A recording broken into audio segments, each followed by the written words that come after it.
Bhavnagar marketing યાર્ડમાં record break ડુંગળીની આવક શરૂ થઈ છે। હાલ ભાવનગર માર્કેટિંગ યાર્ડમાં 1,30,000 ડુંગળીની ગુણીની આવક થતાં માર્કેટિંગ યાર્ડ ડુંગળીથી છલોછલ લકાયું છે। ઓછા ભાવ અને ભારે નિરાશા વચ્ચે ખેડૂત પોતાની ડુંગળી વહેંચવા માટે યાર્ડ ખાતે પહોંચ્યા છે।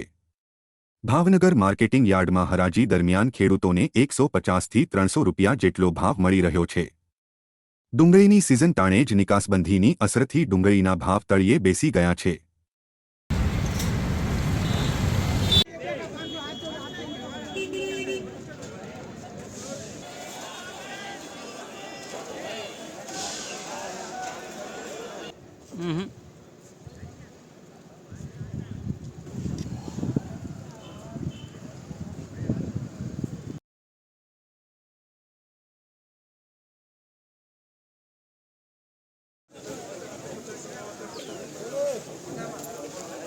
是吧？